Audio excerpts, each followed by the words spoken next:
ازيكم يا شباب، عاملين ايه؟ النهارده ان شاء الله اول حلقه معانا في كورس تعلم المونتاج.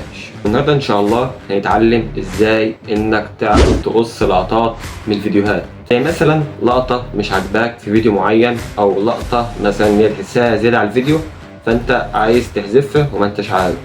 فان شاء الله في الفيديو ده هنتعلم ازاي نعملها مع بعض.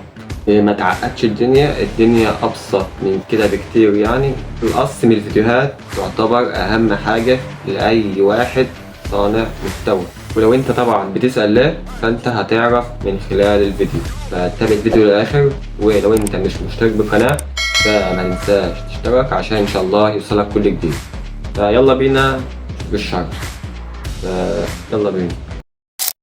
دلوقتي ان شاء الله هنتعلم ازاي انك تقص اللقطات الزيادة في الفيديوهات، فتابعوا الشرح الاخر. لو انت مش مشترك بالقناة فما تنساش تشترك عشان ان شاء الله يوصلك كل جديد.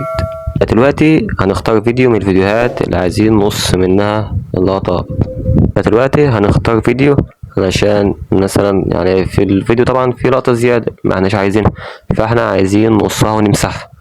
فاحنا مثلا هنختار فيديو دوت، مثلا الفيديو 41 ثانية، فانت لازم تسمع الفيديو من اوله لاخره علشان تعرف اللقطات الزيادة فين وتمسحها.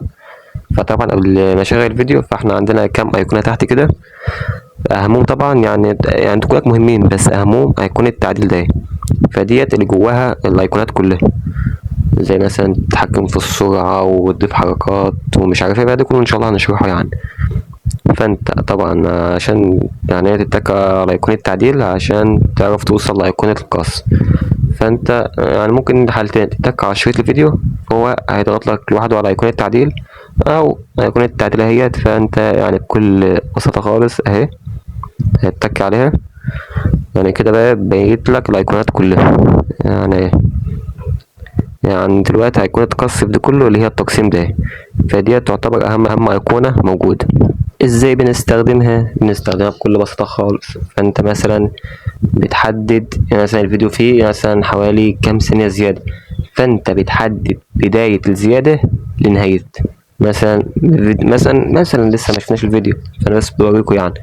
مثلا اهو فدي هو بداية الزيادة، فاحنا هنقوم جاي متكين على تقسيم، فكده يعني خلاص يعني كده بقى هيقسم الفيديو بقى. نهاية التقسيم فين اهي، دي مثلا كده، فكده حدد لي يعني دوت يعتبر الفيديو، فدهوت كده يعتبر يعني الجزء اللي انا قسمته اللي انا قصيته. فده ممكن اتحكم بيه يعني ايه براحتي خالص، يعني مثلا اي حاجه اضيفها على الجزء ده مش هتاثر خالص على الحاجات التانية، نفس الكلام على الحاجات التانية يعني ايه، يعني اضيف عليه حاجه مش هتاثر على الاجزاء التانية. فده يعتبر الجزء اللي هو الزياده اللي ملهوش لازمه، فانا هقوم جاي بكل بساطه يعني ايه ضغط على تعديل، او اضغط على الشريط او الجزء اللي انا قصيته واختار منه حذف. فانا كده حذفت الجزء الزيادة اللي ملهوش لازمة في الفيديو. ارجع كده كل حاجة زي ما كانت اهي، يعتبر ما قصناش حاجة يعني. وهنسمع بقى الواحد 40 ثانية ونشوف الزيادات. هنا اول زيادة اهي، طبعا يعني رايح يقول لك ايه مش عارف ده الاستوديو بتاعي، وانا واحد يعني مش هستفاد منها حاجة، واحد بمنتج فيديو، فالحاجات الزيادة هتطول لي الفيديو على الآخر فأنا عايز أمسحها. فأنت هتحدد بداية الزيادة ونهاية، فديت بداية الزيادة، هنجي نتك على تقسيم وتشوف نهاية الزيادة فين، دي نهاية كده.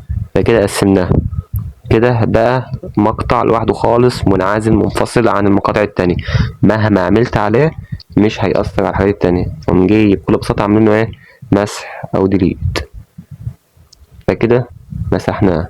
هو بس كده، شايف بكل بساطة ازاي يعني بص يعني هي تكت بتاع، انا هتلاقي انت مسحت اي حاجة. يعني شايف الموضوع سهل ازاي، الموضوع مش معقد خالص، الموضوع اسهل مما انتم متخيلين خالص. فكده يعني ايه يعني شوف يعني اتعلمنا بتاع في كام ثانية وكده الفيديو بتاعنا خلص. فطبعا لو انت مش مشترك فما تنساش تشترك بالقناة عشان ان شاء الله يوصلك كل جديد.